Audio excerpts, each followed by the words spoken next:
The I See Dead Plants podcast shares the stories of people and plants, pests and pathogens, and the conflicts among them. Join us as we speak to the folks who attempt to solve complex problems with plants through pest management research. I See Dead Plants is an extension-based podcast created by the Crop Protection Network and the North Central Integrated Pest Management Center. Music written and recorded by fellow plant pathologist Sean Toporek and hosted by Ed Zaworski.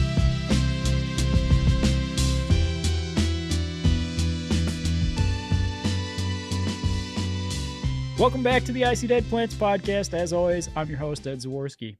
Today, I'm joined by an alum of the podcast. So, Dr. Tavis Faske here with me from Arkansas. How you doing, Travis?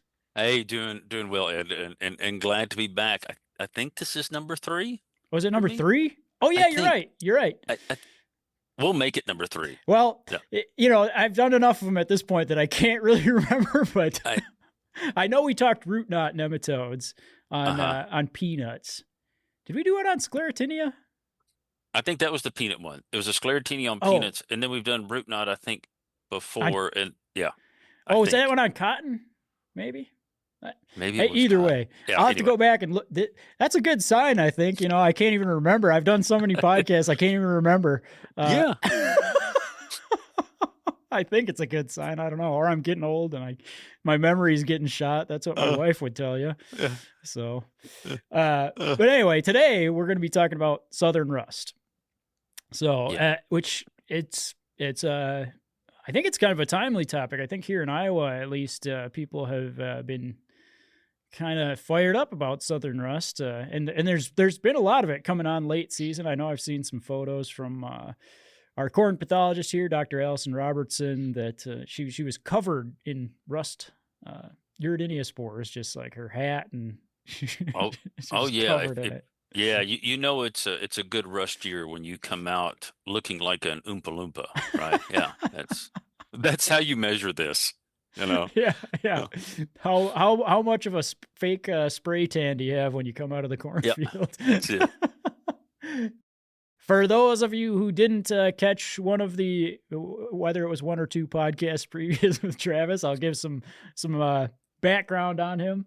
So he got his bachelor's at Tarleton State University in plant and soil science, got his master's at Oklahoma State in plant pathology, and PhD at Texas A&M and also in plant pathology. And he's currently a professor and extension plant pathologist at the University of Arkansas.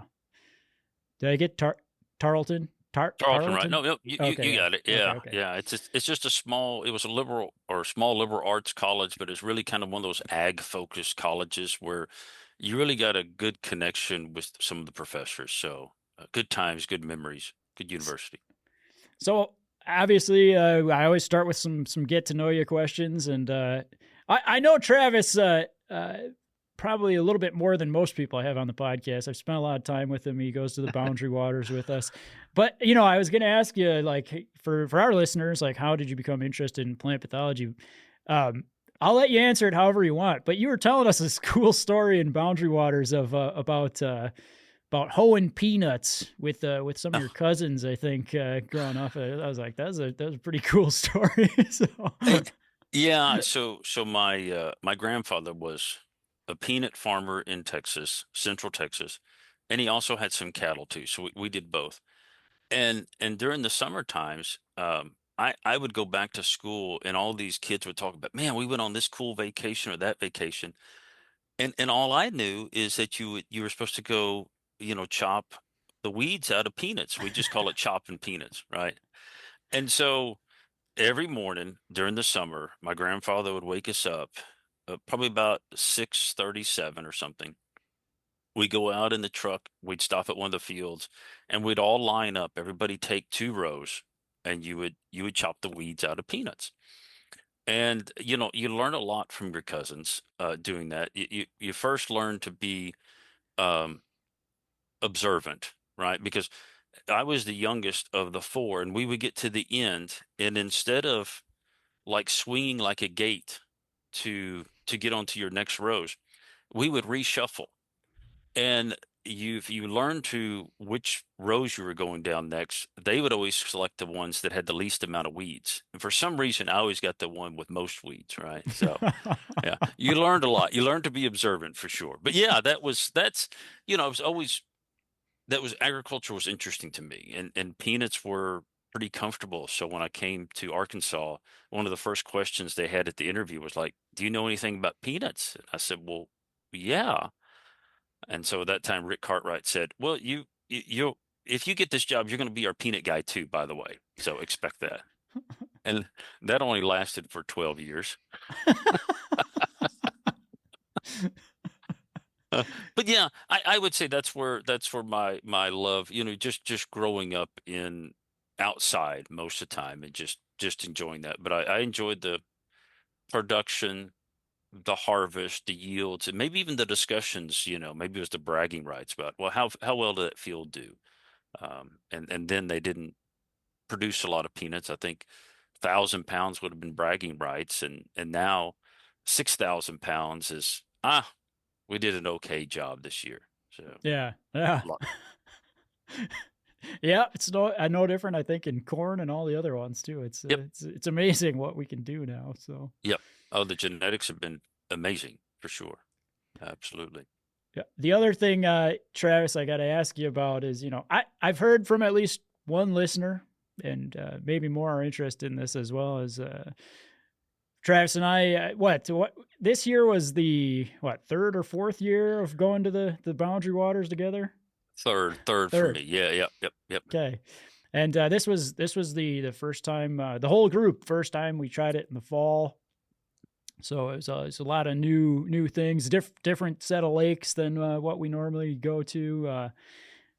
Coincidentally, if you're thinking about going to the Boundary Waters, what I can say definitively after this first fall trip, we went right at the beginning of end of August, beginning of September, basically last week August, first week of September, blending together, and there were almost no mosquitoes. Oh, that was great, wasn't it? A little breezy, but the breeze kept the mosquitoes away too. So that was a nice change of pace. Every other trip we've done has been in the spring, and you're fighting off just legions of mosquitoes. So this was a welcome change.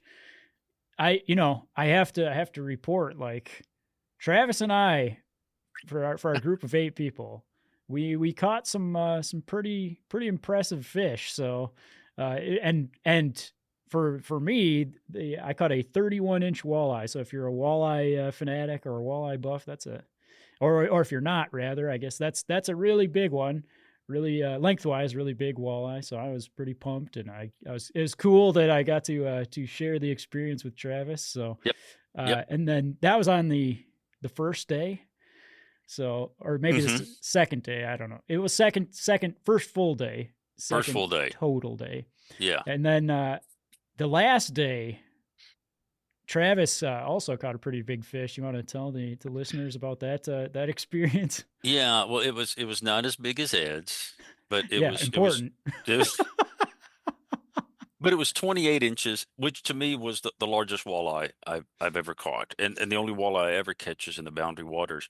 But I think I missed the fish that morning, and we were low on fish by that evening after we all kind of regrouped. And sometimes we have too many fish, but this time we were a little short on fish.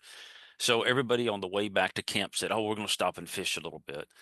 And Darren and I stopped at the place that morning. I thought I had missed a big fish of some sort, and I couldn't get the anchor set. I mean, I don't know if it's like 20 feet of water, and you have to land the anchor, which is a rock in a bag on top of another rock or big boulder.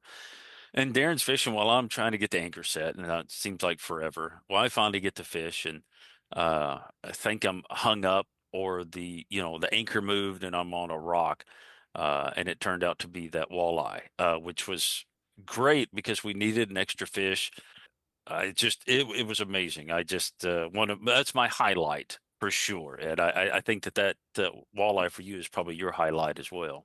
Oh, for sure. Yeah. And if you're not a fisher person out there listening, probably one of the best feelings fishing is to go from thinking that you were stuck on the bottom or stuck on a rock to discovering that was a fish, because, you know, inevitably it's a pretty sizable fish at that point if you thought you were stuck on the bottom. So Yeah. Oh, absolutely. And to me, walleye fishing is kind of like reading one of those BC comic strips when they're out in the middle of their boat just fishing straight down, right? And yeah, that's never really worked being a bass fisherman. You're like, you never fish straight down, you know. And so here it's so deep of water, but it's fantastic. And then you're just kind of pulling straight up. But of course, you have an anchor there, and you're like worried about getting hung up in it. And I think by the time I grabbed the fish, I think the line was wrapped around the anchor rope, and I was just happy to get it in. Yeah, good yeah. times. Fishing out of a canoe is Yep. challenging to say the least. Yeah, yeah. There's no standing up and rearranging and reshifting. You're sitting there, and letting the pole do its work. Yeah. I have to say one more thing about the Boundary Waters and this trip in particular, and good background on Tavis, in my opinion. Tavis is quite the chef, the cook, whatever you want to say. We love having him along these past few years because, man, he does. Let me put it this way: we fry a lot of fish up there. You know, you catch fish, you eat fish. And I think in years before Tavis, you know, we were just, you know, like cavemen, just throwing some oil in a pan, probably burning a lot of stuff. And, you know, you're out there working, you're out in the wilderness, and you kind of don't care. But ever since Tavis has been coming, the meal prep situation has been just spot on. He fries the fish masterfully. I don't even touch it anymore. I fillet the fish most of the time. Me and a couple of other people. That's my job duty on site is cut up the fish and then pass it on to Tavis. But this year you tried something a little bit different, and I thought it was amazing. You wanna tell our listeners what? Yeah. Well, first, thanks for the shout out about the cooking. I certainly don't mind it. This way, I don't have to clean any fish. But I decided instead of frying some, I said, well, if we have a small walleye, I would like to just try to grill one or bake it, however you want to do that. So the first day Ed had a smaller walleye, just cut some slits in it, right? Took out all the parts on the inside that you don't want to eat, and I brought some lemon pepper seasoning, sprinkled that on there in the cavities of the fish, and then a little bit of butter, and then wrapped it up in aluminum foil because the grates on this fire pit, you know, the fish would fall through. And after it's wrapped up, you can't see it anymore. So this is just Tavis going by feel and how much heat and temperature and hoping that it's done. And I will say, I think that first one, well, and then everybody liked it so much, so we did try it again. But that first one I thought turned out the best. Originally, I thought, well, maybe it's just because there's 8 of us and there's only one little small fish. You know, you only get one little piece. But it was really good. We did not have anything to scale the fish, but just peel back the skin and kind of dig in. It was pretty tasty. I did enjoy it. I did. I had fun doing it too. That's the other thing. So if you're out and you're tired of fried fish, actually grilling it in foil is not bad. I do recommend it. The slower you cook, the butter does not burn, and then that mixes with the lemon pepper, and then that adds flavor back to the fish. I'm not even kidding. I liked it better than the fried fish, to be honest. It was Wow. excellent. Yeah. And I know you said that you thought that the first round, I think the first round you're right. I think it was probably cooked. The time of the cook was probably the best on that one. But I think the second time you dialed in the lemon pepper ratio and the butter a little bit more. And I think the second time was Okay. probably my favorite. Okay. So, Yeah. I think you have so much left in the Boundary Waters. You're camping. You're like, I don't want to carry this back. So yeah, it did get an extra dose, but I think that was probably the way to go, especially because you cannot get it into the fish any better than what we tried. But yeah, it was good. oh, I do have one more thing that I got to throw in here about this trip that I think people might find interesting. On the way out, let me paint this picture for you, folks. I mean, you getting into the boundary waters is no easy task. Like, and that's what makes it the experience that I've come to enjoy over the years is that you have to carry all your stuff over several portages. Could be half mile, could be a whole mile, and so it's a challenge, and it's kept the experience very wild. Yeah, But for sure. This story is on the way out this year. Darren Mueller, who's been on the podcast before, he's my colleague here at Iowa State, soybean pathologist. CPN, one of the directors of CPN. Yeah, he scheduled a flight for the same day that we exited the boundary waters. So essentially, that was Monday, Labor Day, I think. He Yep. had scheduled a flight for what, 6:30? It was 6 something. Yeah, I don't remember the exact time, but all I remember is we having to leave very early before Yeah. daylight. In an unprecedented turn of events in the boundary waters, since we were in northern Minnesota. The closest town to where we are is Ely, Minnesota. So it's almost as far north as you can get in Minnesota. I mean, the boundary waters are on the boundary of Minnesota and Canada, so you can imagine. So we were about 7 hours away from central Iowa, where most of us are from, and we had to get back to, Tavis included, who had to get to the airport to fly back to Arkansas. Right. So they had to get to Des Moines, Iowa by, enough time to get through, security and all that stuff to get on flights for Darren, who had the 6:30 flight. I think Tavis was smart, and he you set yours back a little bit. From I that, set right? mine back. Darren told me the time that his flight was, and I said, I'm putting mine at least an hour. Well, either I think the options were like 2 hours before or an hour later. So I got lucky there, and I was like, good, I'll go with that. An hour later is great. So yeah, in an unprecedented exit, the two of them plus two other lucky gentlemen got to leave camp at about what, 3 in the morning in the dark. But we got up at, I remember getting up before 3:30 so I could get everything ready, because I wear contacts, and there's nothing like putting in contacts at 3:30 in the morning when it's pitch dark and you have a little bit of mirror to try to do that. So I was trying to give myself extra time, but we were on the water at 4:10. I remember that. So everybody was loaded up on the water, and then we cut our lights off on the first portage. But the stars, it was a clear night, were fabulous. And then they were reflecting off of the water. It was so calm. It was almost mesmerizing. Like, you did not want to leave. We were not wanting to paddle, and we didn't paddle very fast. We probably should have paddled a little faster.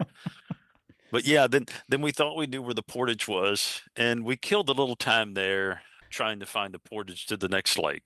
Maybe a little longer than we needed to, but we did find it.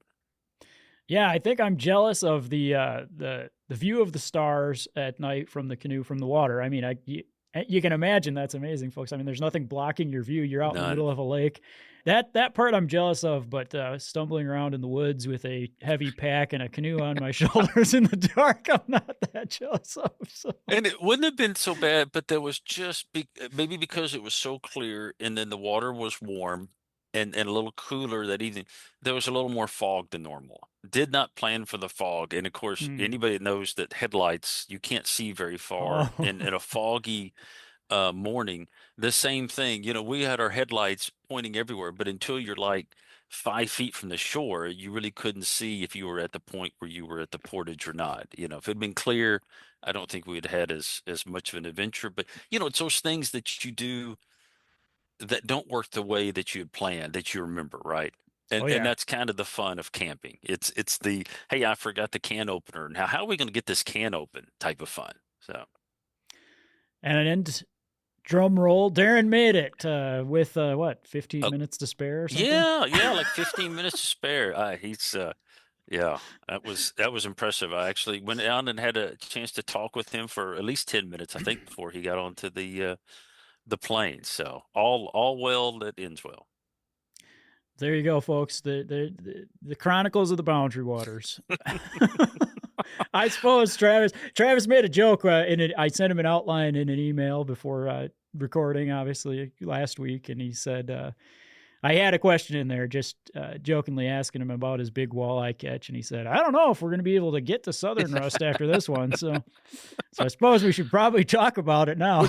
We should it'll probably be in the title somewhere that people be interested in. Maybe it should say Boundary Waters and Southern Rust. Yeah, I should probably be. That would be more truthful to the listeners.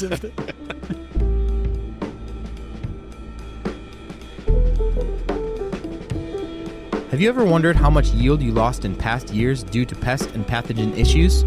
Now you can access expert estimates using the CPN Field Crop Disease and Insect Loss Calculator. Just enter the crop, year, and diseases you saw in the field and your location.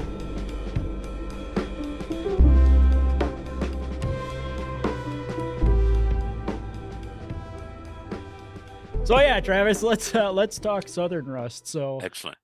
do you want to give like a mile high overview of southern rust as from your perspective down in Arkansas? Yeah. Let me just do that, and that'll give us some talking points. I always start with farmers. Anytime a pathologist has used the word southern in a name, it means that it usually likes it hot. And so southern rust kind of falls in that category too. And like the word rust, it gets its name from the color of rust, right? Old tin, old rusty cars. Southern rust itself is a little bit more orange. So rust in general, you get these pustules. The spores rupture through the epidermis, and then you get kind of a grainy appearance on the leaf where the spores are ruptured through, and those are typically kind of an orange color. And then flipping the leaf over with southern rust, there's no pustule development on the lower side of the leaf, opposite of where that infection was. But there's often kind of this lime green halo, and of course that varies from hybrids to hybrids. But from that point, then you get secondary spread in the field. Those few spores under the right conditions infect the neighboring plants, and then those spores infect neighboring plants.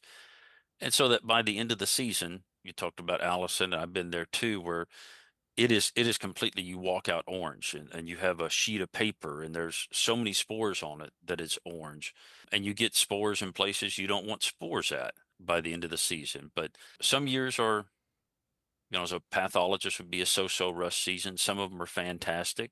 For us, it started out early. The rust came in, I think Louisiana was reporting it earlier, maybe even late May.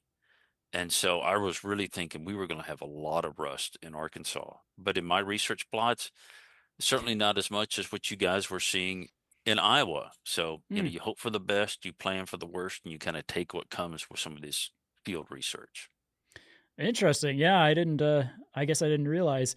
Even though I have to say, Travis and I probably recorded like an entire podcast before I actually hit record. So hopefully, we can bring some of that goodness back into the podcast here. But yeah, like I guess I didn't realize that you guys didn't have it quite as bad. But yeah, Allison Robertson, our corn pathologist, he put out a tweet on Twitter that was like her covered in I think she had a white hat on, and it was just Yeah. No, and 2015 and 2017 for us, it certainly was bad. And there's other years in different fields that you can find that were probably severe. And of course, the later the corn is planted for us, it's like the last green thing that's out there, and so there's more inoculum. You get more infection, and so it's always severe. So I was looking at some corn at a station, a research station earlier this week, and of course the rust there was fantastic. And my legs were orange just walking through the walking lane that they had for training. So it's all about timing and the environment, how much inoculum you have. So I'm assuming, like some other foliar diseases, the earlier that it happens, the more potential for yield loss, right? Depending on the conditions, I suppose, like you said. Right. Yeah. So usually, well, it's kind of interesting with southern rust of corn. It seems like once it gets into those reproductive stages, it's more susceptible. And so that's where you really start to get that infection. So, but you're right. If infection starts at tassel, R1 silking, and then you continue with the right conditions for the next couple of weeks, the yield losses can be tremendous. In some of my fungicide trials, so treated versus no fungicide, you can see like a 20 to 40% yield difference. And so Hmm. that can be huge, and certainly would get a farmer's attention to need to treat. But then if it would happen later, and we've done some of these too, it comes in at dent, ah, the yield loss on it is pretty minimal. Even though you can get some rust to develop, it just doesn't have the same impact. Maybe do you want to talk about the IPM pipe and the Yeah, monitoring for southern rust? Because I yeah, think this is sure. a good way to kind of transition into more talking more about the life cycle of southern rust. But Yeah, yeah, sure. No, I think you're right. So in each state, we're all kind of looking for southern rust, or we're out looking for diseases, and of course I can't get to every field, but you have consultants that are out there. And if I can give farmers a early enough warning, like, hey, this is going to be a threat, they can kind of time their fungicides. Or what I like to tell even like the county ag agents or others is if I highlight a county that rust is positive there, now's a good time to start looking for it. Before you may have, not found it, but now's a good time. For me in Arkansas, I'll look to Mississippi, Texas, and Louisiana. Is if a county's highlighted there, then I know, okay, I've got a little while, but it's probably going to approach Arkansas pretty soon. So I usually say a couple of weeks. So if it's in Louisiana, I've got a couple of weeks. I'll probably find it in Arkansas. And we've had it come in as early as June, as late as August. But it's interesting. 1st of July, you can almost set your calendar by it, is usually when we'll see southern rust come into the state. And then it progressively continues moving forward. But there's pathologists in Florida to Texas that kind of help to monitor this. And it's on a website, so you can see it live as people are highlighting that throughout the day. And each year you can just see it progressively moving northward over time, as long as the environment is favorable for it, right? yeah, yeah, I think I'm trying to think of another pathogen that moves like southern rust in corn and soybeans. I mean, I'm sure that there's other rusts that do this. If you've ever, one of the most basic rust diseases that gets talked about in every plant pathology, intro to plant pathology class is cedar apple rust. And Hmm. it's one that's always talked about because, you get into management of this disease. And one way to manage it is to eliminate the alternate host for cedar apple rust, which we will get into the weeds, I think, maybe about this with southern rust a little bit. But we always tell people, like we do master gardener courses here in Iowa, where we're talking to homeowners about managing this disease on their apples in their yard. And we say, you can eliminate cedars to prevent the spread, but you have to do Right. it for a long distance, like 5 miles plus. There can't be any cedars within, who knows, like depending on the wind conditions or whatever, but at least 5 miles away.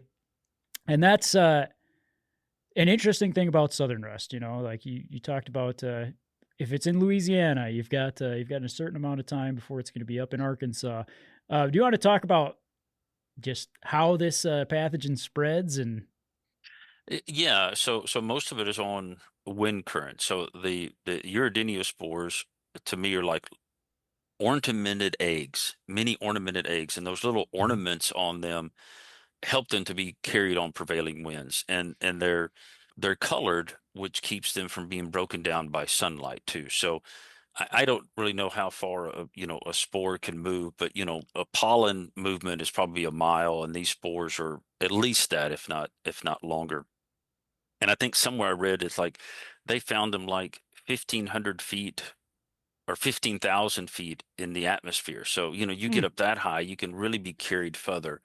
So usually the winds in the summertime are kind of from the south to the north. Now it does, and I've noticed years too where we get storms coming in from Oklahoma or something where the rust is pushed down and over hmm, to Georgia. But we had some hurricanes coming through. Beryl was one, came in early on, which probably helped to pick up spores in the southern states and help to move those more northwards.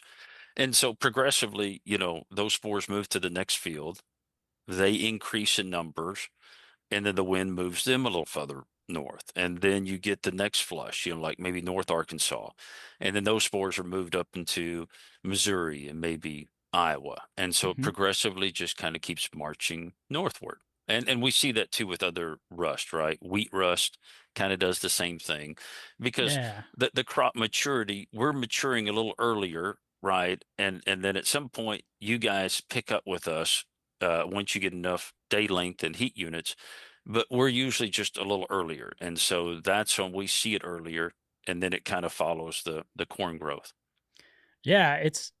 Rusts are fascinating to me in a lot of for a lot of reasons, but yeah, you kind of see this like I don't know, I was thinking it's like a bridge effect, right? You see the rust moving north. If you follow this IPM pipe, it's this active map closely throughout the year. You see this kind of corn bridge going from the southern states all the way up to Iowa later in the season, and depending on when it arrives kind of dictates whether or not it'll be a problem. But that IPM pipe program kind of helps people, like Travis said, make that decision about, is this going to be a thing that's going to be a problem? Is this a thing that I should start managing for? So Yeah, and absolutely. And I think most folks are aware of that. I know our consultants are, and then they will kind of look how that is progressing. And each year, usually I would like to confirm, yes, this is Southern Rust. And then, if consultants or things are in the area and they send me a picture,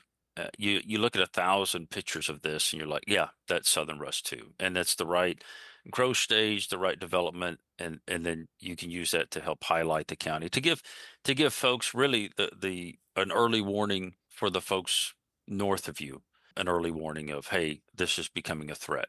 And the severe years, like you said, you can almost see it kind of a mushroom cloud building, building, building, and then you see all the Midwest really develop. And then there's some years where it just stays in the South, and then later on you see just a few counties highlighted in the Midwest and just yeah, didn't have the right conditions.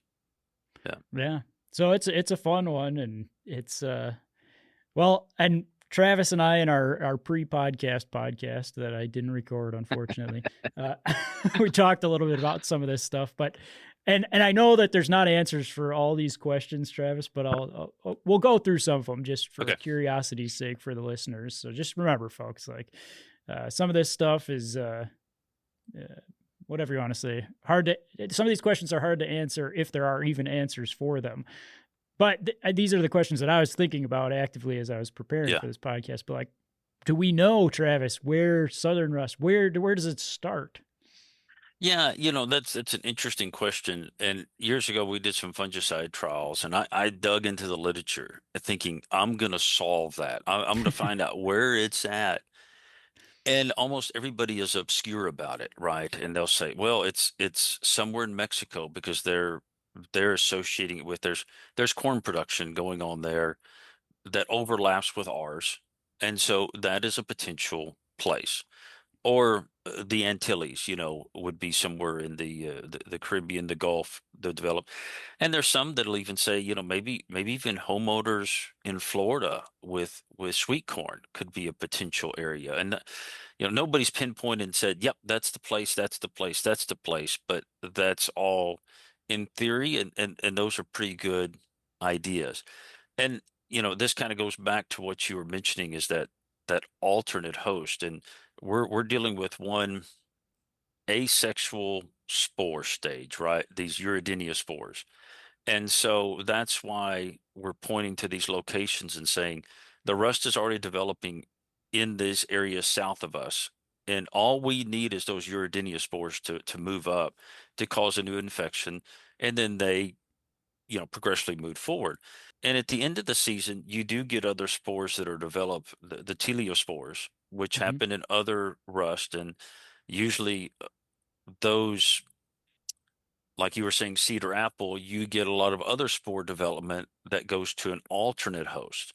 Mm-hmm. Mm-hmm. And that alternate host is where some of the other spores develop and mature, and then cycles back to, the cedar or the apple, depending on what you're talking about. Well, we don't know in corn what that alternate host is, or we don't know what for southern rust, which one it is, and it's still unknown, which is kind of interesting, from a science standpoint. Like, what is it? Where is it? What's going on? And you could probably spend a lot of time, getting these teliospores and trying to infect other plants. But as far as we know, we don't know what it is. I guess it's still unknown. It's still a mystery. See, there's still good mysteries out there.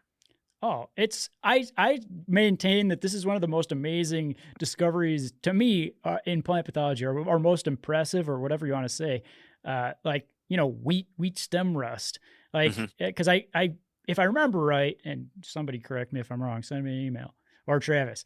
I think wheat stem rust was the first time that a pathologist recognized an alternate host, which is crazy to me that somebody would even be able to make that observation. I mean, I guess you could say, hey, they're kind of similar. They're producing orange spore masses of some type, right? But it's to even have that thought. Like I say all the time, like, I'm not smart enough that I would even have that thought that, hey, these things occurring on different plants are the same thing, but just producing a different structure, and it's so cool. Yeah, and it's interesting that they're usually, they're not even closely related species. Yeah. Right. So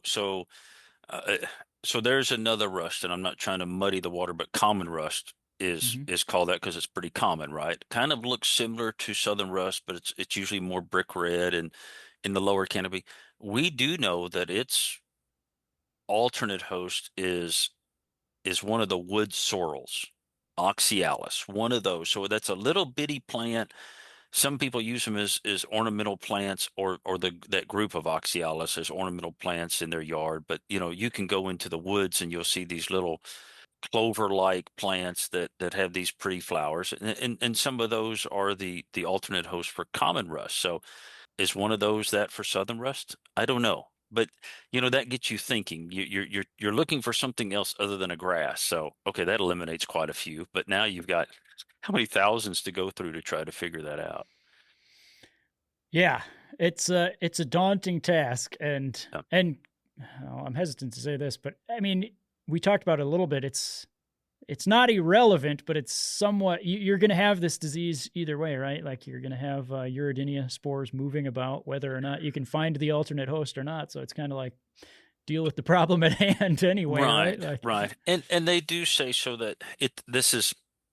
I always, when I'm reviewing papers, I'm very careful about the use of the word alternate host, right? Because in rust, you're talking about that's the one that completes the other portion of the spore's life cycle.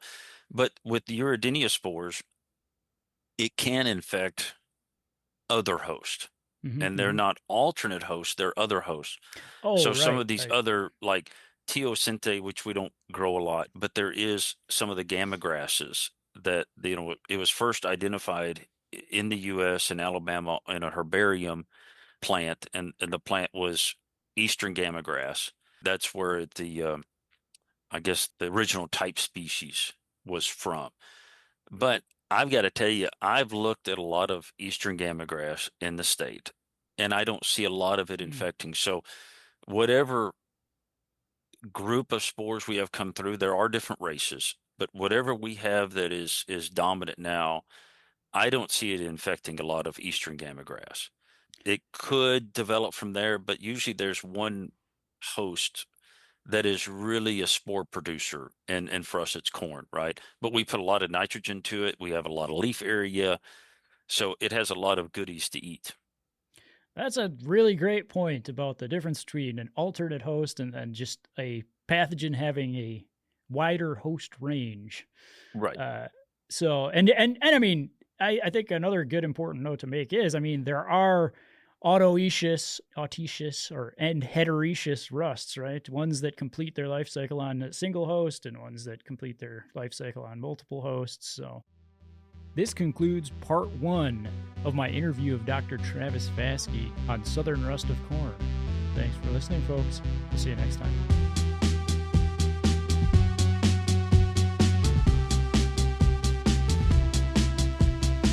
I See Dead Plants bridges the gap between plant science research and the impact it has on our daily lives. It It is brought to you by the Crop Protection Network and the North Central Integrated Pest Management Center, which are both partially supported by the USDA National Institute of Food and Agriculture. For more information on today's topic or other pest management issues, check out our show notes, cropprotectionnetwork.org or ncipmc.org.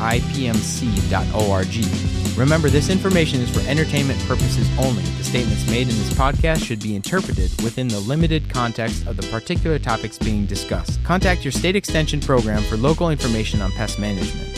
For the full non-discrimination statement or for accommodation inquiries, go to cropprotectionnetwork.org/about.